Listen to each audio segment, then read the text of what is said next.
Hello and welcome to tonight's Fireside Chat with Lyndon LaRouche for Thursday, March 30th. And what we want to do is just to make a point about something by taking three items from the past 48 hours. First, we have the announcement of an indictment against the United States former President Donald Trump. We will talk about that a bit more later. Second, we have a report from Argentina's President Alberto Fernandez about a conversation that he had with Joe Biden concerning the issue of the Ukraine war. He said, this is a quote, "In today's world, it is unacceptable to think that territorial conflicts can be resolved by armed means. However, we also want this conflict to end as soon as possible. That's why I told him," meaning President Biden, "that I think it is necessary for the parties to sit down at the negotiating table and find a solution through dialogue." So this is Alberto Fernandez, the president of Argentina, speaking at a press conference which was broadcast on his government's YouTube channel. And he said, those in the international community must do whatever is necessary to end the conflict. The longer it lasts, the more damage is done to the international community, especially to the economies of the Southern Hemisphere. So that's the second item. The third item, it comes from Italy, and it's about the parliamentary leader for the party presently in power in Italy, the FDL faction in the Italian Chamber of Deputies. They filed a draft bill for reinstating what is a Glass-Steagall type provision on banking. And they are making it clear that this is an initiative coming from the parliament. They say parliamentary initiatives are distinct from government ones. The bill is called the, quote, modification of Article 10 of the Single Act on Banking and Credit. As to the legislative decree of 1993, in merit of separation among commercial and investment banks. Basically, what they're doing is they're trying to repeal an act that was passed in 1993, and that was done by Mario Draghi, who has served in various nefarious capacities in Italy over the course of the past 30 years, including being former prime minister there. But they had eliminated the bank regulations that had been established in Italy back in the 1930s. So what's important is that this is and is understood to be a way of returning to a Glass-Steagall style form of reorganization of banking, choosing between the commercial and financial investment sectors. Okay, so it was introduced on March 17th and presented on March 20th. So those are three items. So the reason for selecting those three items is all three of them identify echoes of policies that were originally introduced into political life of the past 40 years in particular by Lyndon LaRouche or his associates. Clearly, anyone in any European nation doing anything that echoes Glass-Steagall is directly referring to Franklin Roosevelt's measures. But the organization that has fought for that since actually the early 1980s, but specifically since 2007, over the past 16 years, has been ours, and we fought for that also internationally. So that's the first point to make there. The second, concerning the ending of the war, called the NATO war against Russia, which is sometimes called the war in Ukraine.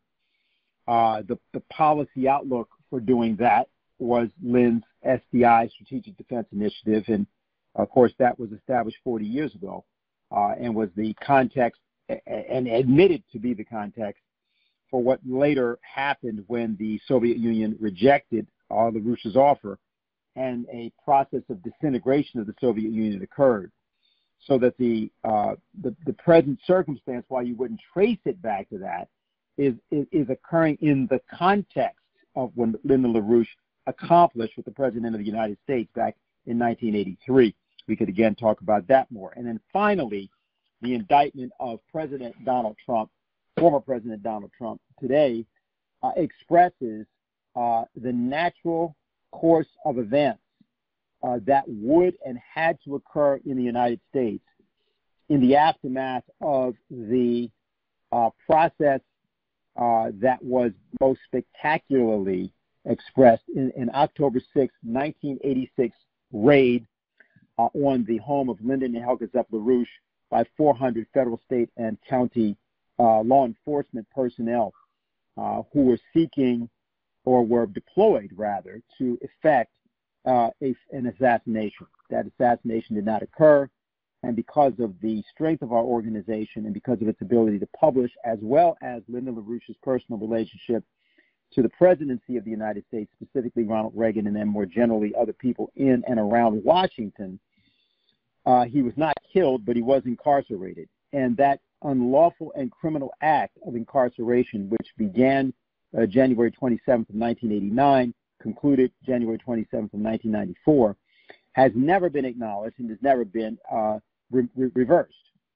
Now, Lyndon LaRouche is not unique in that situation. We can find, and everybody can name, situations all over the world, all over the United States in particular, where people are locked up in various capacities for as much as 4 or 5 decades at a time, who are innocent of various charges. It doesn't mean that everybody in jail is innocent. I didn't say that, but I am talking about the question of Donald Trump and the issue of political persecutions. As the president of Mexico, López Obrador, said about the situation around Donald Trump, as he put it, everyone knows that the purpose of this is to prevent him from being able to run for the presidency. Well, everyone should have known in 1986 that the purpose of doing what was being done to Lyndon LaRouche was to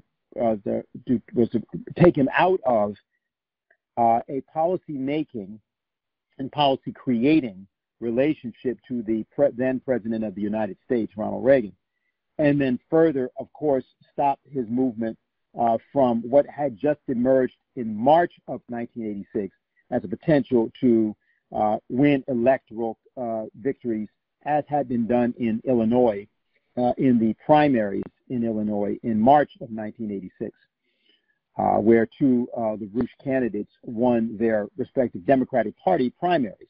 So the Democratic Party was particularly deployed, but it was a more general process. And it's the process we see around Julian Assange. It's the process we saw around Hillary Clinton's use of her with Debbie Wasserman Schultz for a manipulation of the elections at that time.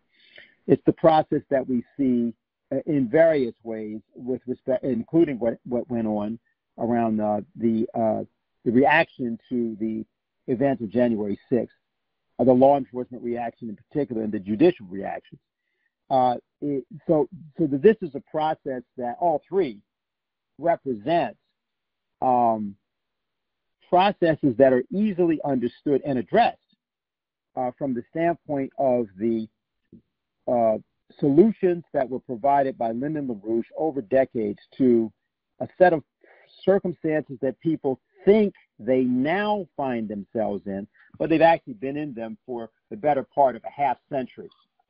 The LaRouche Organization published some time ago a pamphlet called The Coming U.S. Economic Miracle on the New Silk Road. And the purpose of our publishing it and the sections that the pamphlet is comprised of was to address each problem that was actually confronting a disintegrating United States and a disintegrating transatlantic world. The last section, reading from backwards, it ended with our mission in space, what is a crash program. Prior to that, nuclear fusion, power for the future, measuring power sources, energy flux density, high-speed rail, connectivity, productivity, nuclear NOWAPA, or Nuclear North American Water and Power Alliance 21. What is a development corridor? What is an infrastructure platform? Double world food production.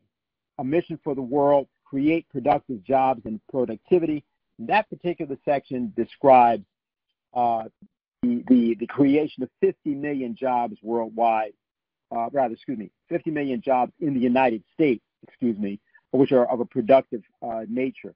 And just want to say something about that point, which is that the present, approximately now, and this is, of course, affected by COVID and other figures, but there's about 164 million Americans that are said to be employed in America. There's about 35 million of them employed in actual production, meaning mining or manufacturing jobs. And then there are 19 million or so that are employed in health, education, and related essential services. The other 100 million are not productively employed. They're misemployed. And we would need to increase the number of productive jobs by about 50 million, getting us to a situation where about 50 to 55% of our workforce was actually productively employed. That does mean various forms of labor, of factory work, of various types. It may be advanced in various ways, machine tool design. We're talking about building rail capabilities, water capabilities, power capabilities, and general transportation capabilities. We're talking about a renaissance, a kind of a complete reset, literally, a bootlegger's turn on what we've been doing for the past 4 decades. And so we put this pamphlet out, and the pamphlet is all there with the solution that is required to whatever it is that people should be worried about now, even if they aren't actually thinking about it.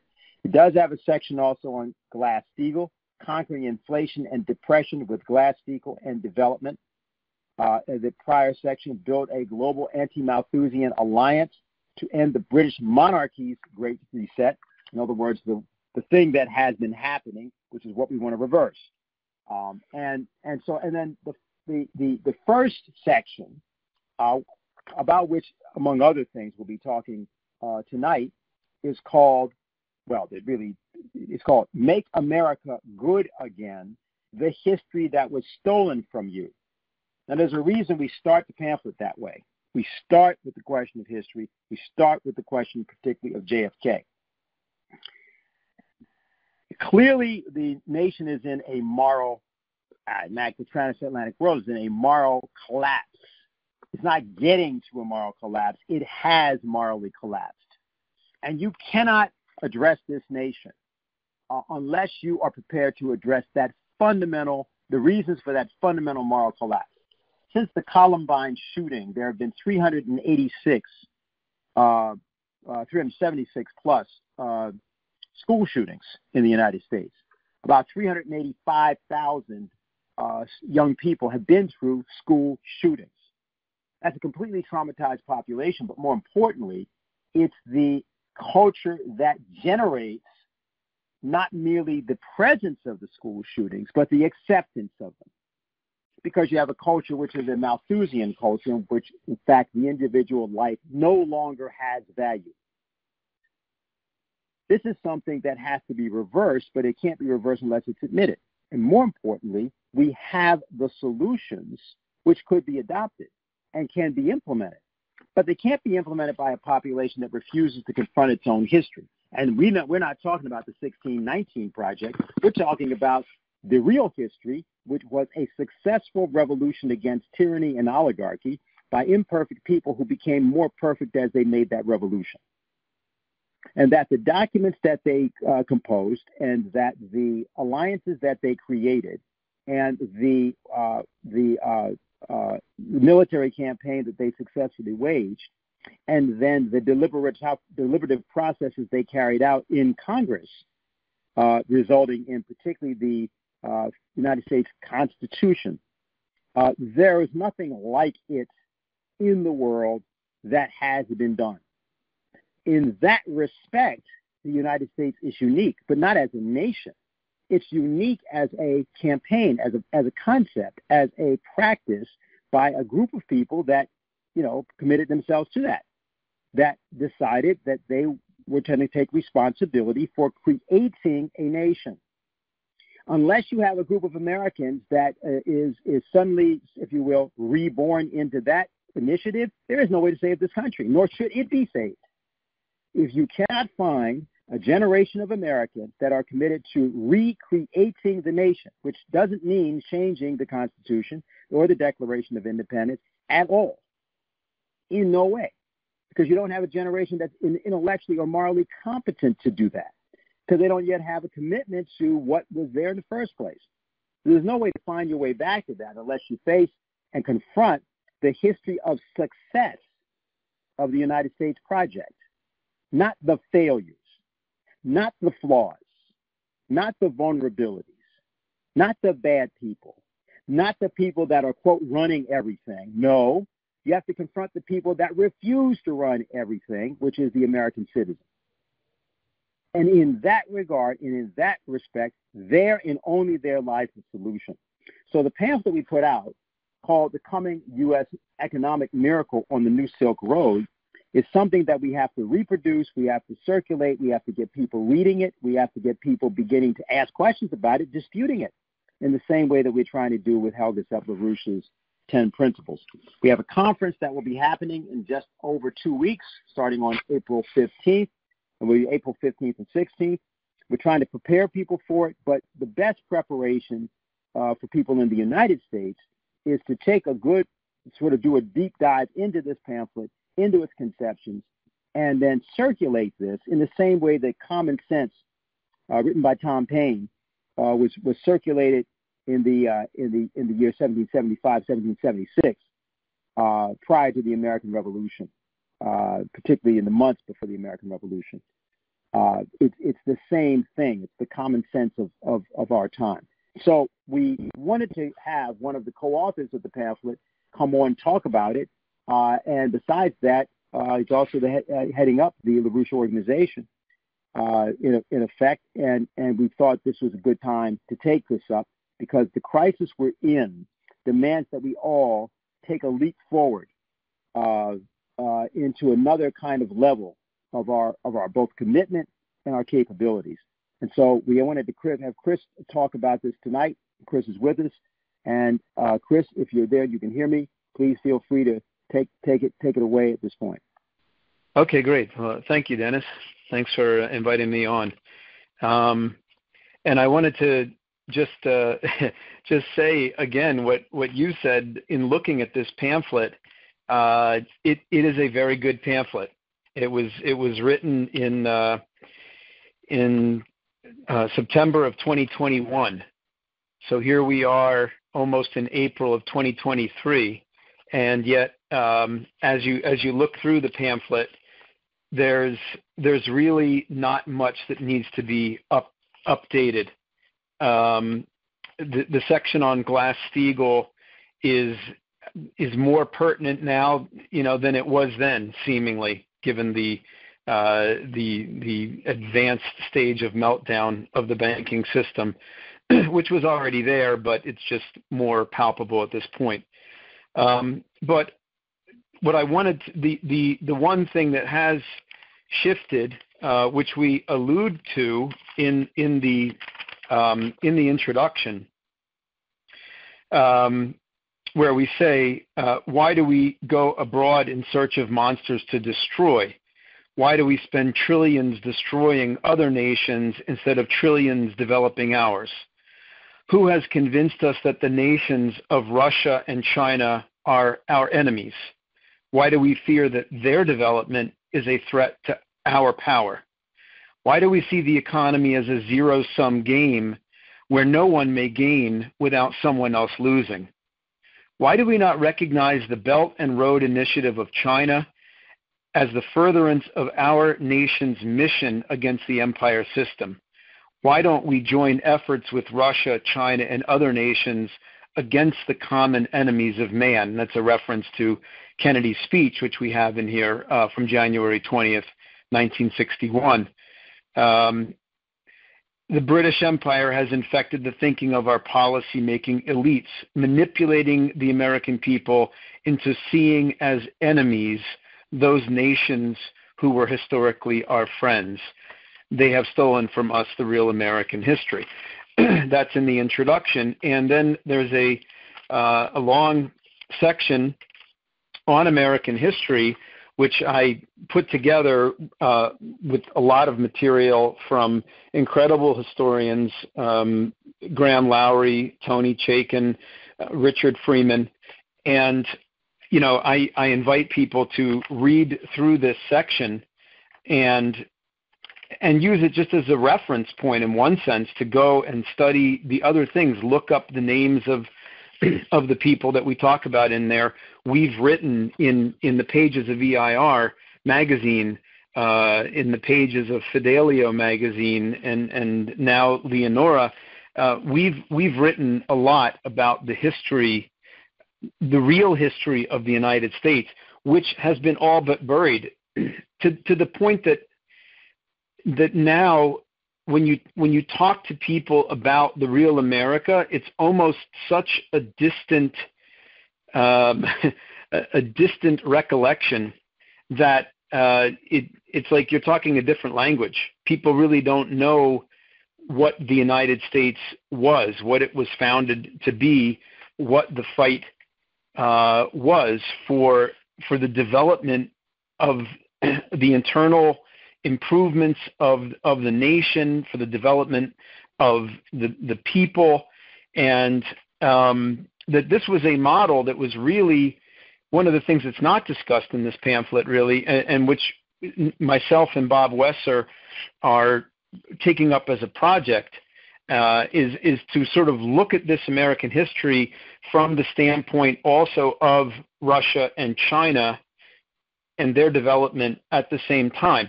And one of the things I wanted to talk about tonight, and we're working on doing a video on the history of the United States and Russian cooperation, basically from Leibniz, from the time of Leibniz, because Leibniz was the philosopher one of the philosophers that inspired Lyndon LaRouche the most, and he had a plan to develop modern society, modern civilization.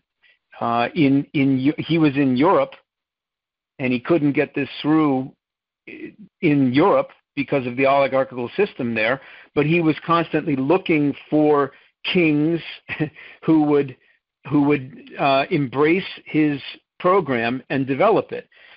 And what he laid out in a paper from 1671 on the establishment of a society in Germany for the promotion of the arts and sciences is the importance of expanding and improving arts and sciences to preserve useful ideas, inventions, and experiments, to improve schools, to educate the youth in poetry, logic, philosophy, history, mathematics, geography, physics, to set up museums, to improve manufactures, machines that would be labor-saving devices, and to improve trade. And what he meant by improving trade was, he said, never let raw materials leave our country unprocessed. Set up a secure bank for investors to invest their monies. Well, that is the American system of political economy in a nutshell. And so this was developed by Leibniz in 1671. And one of the key people that he organized to pick up on that was Peter the Great of Russia. And Leibniz died in 1716, but by 1724, Peter the Great organized the Russian Academy of Sciences based on that model. And I bring up Peter the Great because I think what we've got to do right now is we've got to remember who we are as Americans, but it's going to be very important in terms of creating the potential for peace between the United States, Russia, and China, to look at the history of the United States and Russia developing together. Their histories are completely intertwined. And the fight for the American system of political economy in the United States the Army Corps of Engineers, the fight for internal improvements, the fight for railroads, the fight for the development of the interior of the nation, as opposed to the looting schemes of British imperial free trade. You know, somebody was discussing earlier today, I think it was Samuel P. Huntington, who said that to understand who you are, you have to understand who you hate, which is a really disgusting idea, right? It's a neocon idea. To know who you are, you have to know who you hate. Well, I think a better idea is to understand who you are, you have to know what you hate, which is the oligarchical system, but more importantly, you have to know what you love, which is the idea of man in the image of God. What is your concept of man? And one of the people we've been looking at in this project is Nicholas of Cusa, because Cusa laid out in the way before anybody else was talking about such things. In 1434, he said, natural law is based on reason. All law is rooted by nature and the reason of man. For since all are by nature free, every governance, whether it consists in a written law or in a living law in the person of a prince, it can only come from the agreement and the consent of the subjects. For if men are by nature equal in power and equally free, the true, properly ordered authority of one common ruler who is their equal in power can only be constituted by the election and consent of the others. And law is also established by consent. By consent, in 1434, this is what Cusa lays out. His view of man is not a beast, not a slave, not a serf, but a man in the image of God. And that's the fight. So what Dennis is saying about the United States, you can say the same for Russia, for China. Although the United States was unique in terms of its constitution, it's not where you are, it's where you're going. Now, you think of this idea of the consent that he lays out. This is exactly what is created over 300 years later in the Declaration of Independence, the consent of the governed, right? So you see these ideas which take root. Now, we've got to get ideas to take root more quickly than 350 years later at this point. The ideas are already here. We have the Constitution. We have the principles. Leibniz laid out his proposals. He couldn't get them to take root in Europe. He got them to take root to a certain extent in Russia. He got them to take root in the United States.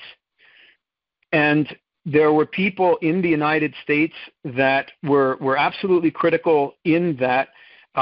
Benjamin Franklin, absolutely one of the most important people. Leibniz talks about the pursuit of happiness, not the pursuit of property, as Locke and these British positivists push. Property. The idea of the pursuit of happiness. This is what Ben Franklin got into the Declaration of Independence. This idea of what makes you human, liberating mankind from being bestial. This is what the United States Republic did. But Peter the Great had a concept of doing the same thing. And what's really, really fascinating that we've done a couple of different videos on, one on TLO. We did another one with a campaign, Diane Sare, who was running for Senate against Chuck Schumer and invited us on. She's now running against Kirsten Gillibrand, and LaRouche Organization has endorsed her candidacy. We did a show on her Friday night program about this same topic of the U.S.-Russia cooperation. What was the basis of this cooperation? It was around around scientific progress. It was around Benjamin Franklin, that you had people in Russia, Dmitry Golitsyn, who was the ambassador of Russia to the Netherlands at the time of the American Revolution, Aquinas, who wrote treatises on electromagnetism in Russia, who was working with Ben Franklin. He had a correspondence going back and forth with Benjamin Franklin. Nikita Panin, who was the head of the College of Foreign Affairs in Russia under Catherine the Great. These people were working directly with Benjamin Franklin. Now, think about this, right? This is Tsar Catherine the Great, Tsarina Catherine the Great. She's not necessarily going to be interested in the United States Republic breaking free from the British Empire. And yet she gets organized. She gets organized by these people working with Ben Franklin and his circles. And she writes the Treaty of Armed Neutrality in 1780, organized by these circles. King George III goes to her and says, I trust that you'll be with us. We have this problem with the American colonies. I trust you'll be with us. We expect you'll be sending some number of, tens of thousands of troops. And she responds, brother, I'd like to help you out, but we're tired of war. We've been fighting the Turks. Sorry, can't do it. Then she goes ahead with the Treaty of Armed Neutrality and basically organizes Europe for the right of free navigation, all kinds of things. They're a direct attack on the British Empire and a direct attack on their success in the war. So we owe a certain extent of our success in the American Revolution to these circles in Russia that came directly out of what Leibniz organized there. One of the key things that was also developed was a commitment to scientific progress. You have the Russian Academy of Sciences was run by Yekaterina Vorontsova-Dashkova, a woman. In 1789, she was a friend of Catherine the Great, and she was the president of the Russian Academy of Sciences. And she made Ben Franklin a member of the Russian Academy of Sciences, and he admitted her as a member of his American Philosophical Society that he had created. So you have this alliance that's based on the potential to liberate mankind. Now, what we have in the United States, we still have problems at this time, right? We have slavery. In Russia, they have serfdom, relics of a feudal, backward, oligarchical system that has infected both nations at the time. But there's going to be a fight around freeing both nations from that. The American system of political economy, as is discussed in the pamphlet, and the Army Corps of Engineers, the commitment to building internal improvements in the nation, canals, railroads, the development of the interior of the United States, a commitment that our U.S. military is not going abroad looking for monsters to destroy, but instead is turning inward to develop the United States as a modern, powerful, industrial nation that can withstand the British Empire. Because we won the revolution against the British Empire, but the problem is, how do you maintain that? You have the second American Revolution, the War of 1812, essentially. And, once again, the Russians are absolutely critical in creating a peace at the Treaty of Ghent. And John Quincy Adams, who is our ambassador to Russia at the time, he's working very, very closely with the Russians at the Treaty of Ghent. to force the British to accept terms of peace that would be favorable to the United States. Then the Russians send a representative over to the United States in 1839 to look at the railroads in the U.S. The gentleman's name is Chevalier de Gerstner. In 1839, he's sent by Tsar Nicholas I to study American rail construction. And he returns to Russia and he says, it's the best in the world. It's the best I've seen. This is the American, military academy's engineers. George Washington Whistler is then invited. Now, he's the guy who built the B&O Railroad. He's then brought over by Nicholas I. He's very proud to bring American engineering skills over to Russia, and he organizes the St. Petersburg to Moscow Railroad. He is the chief engineer, but he brings in Russian engineers. He's working with Russian engineers. He's teaching them. There's a locomotive company that sets up shop in Russia and trains Russian workers in the art of making railroads, engines, boxcars. They build hundreds of engines and thousands of boxcars for this new railroad. George Washington Whistler dies in 1849 in Russia building this railroad. He gets sick and passes away. But this is the cooperation between the United States and Russia. Going into the Civil War, the Russians under Alexander II are completely clear that the British and the French under Napoleon III are about to recognize the Confederacy of the the Confederacy that broke away from the United States. The Russians mobilize to stop that recognition. They basically Alexander II sends over two fleets, one to the west coast to San Francisco, one to the east coast, and they make it clear they are going to defend the Union. And if as Alexander II says later, that it would be a casus belli if England and France were to recognize the Confederacy.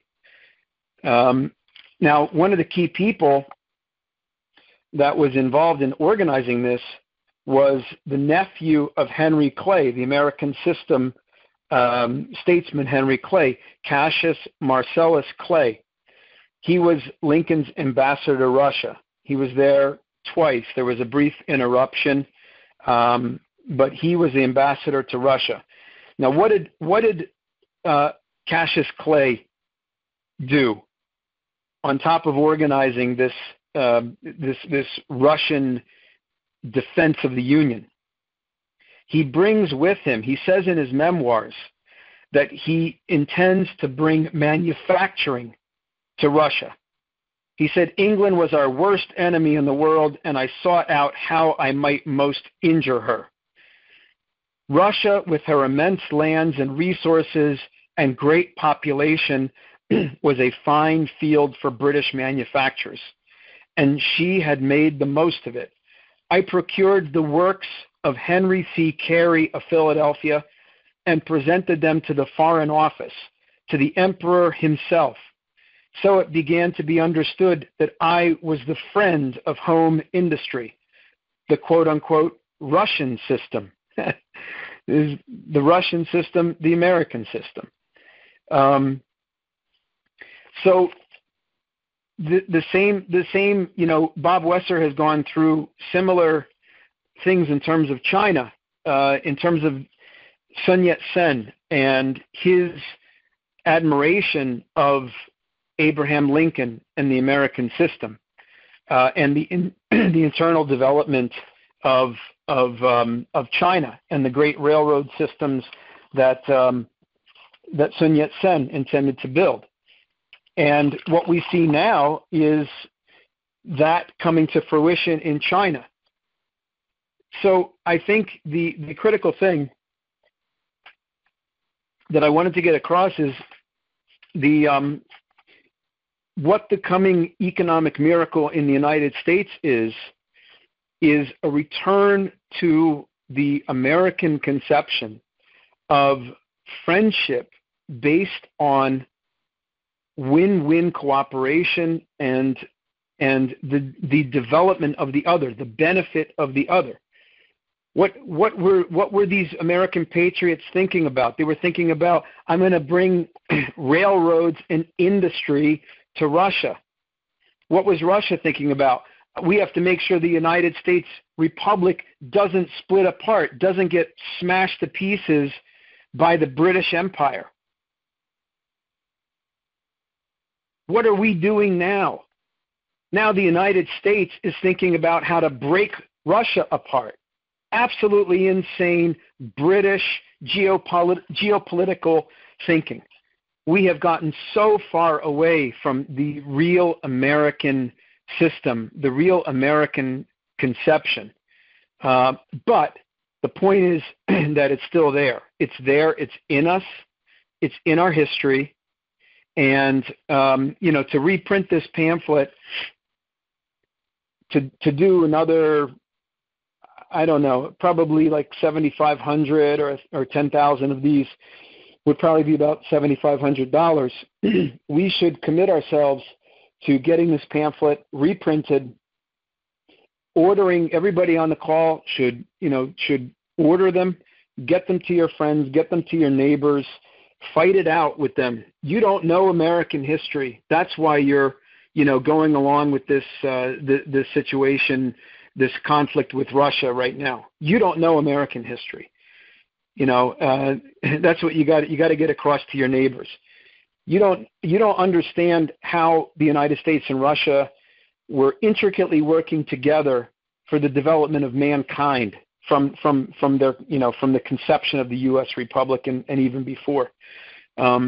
You don't understand how the United States and China, the whole idea. I mean, one thing that I didn't mention was the question of Alaska.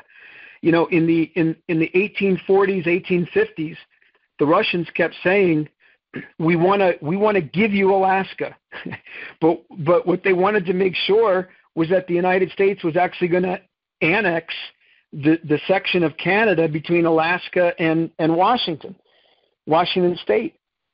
They were actually pushing that idea so that we could build. If you look at the cover of the pamphlet, there's the railroad that goes from the United States through Canada, across Alaska, and into Russia. The Transcontinental Railroad. Now, this is not a new idea. This was, this has been discussed. It was discussed as a concrete in the 1890s, but it was discussed by Leibniz. I mean, Leibniz was interested in a land bridge between Russia and the United States, or it wasn't the United States yet, but Russia and the Americas. And there were all kinds of expeditions of Kamchatka Peninsula and everything that was organized coming out of that Leibnizian influence on Russia. This economic development has been the topic for 300 years, and the British for 300 years have figured out how to manipulate things and break it apart, stop it from happening. Now's the time that we have to break through. And the good news is that Russia and China and India, to a certain extent, have broken the back of this British imperial system, or at least have made the motions to breaking the back. And if the United States were to come back to its senses and its mission and join with Russia, China, and India, we could free the world from this empire system. So that's what I'd like to say.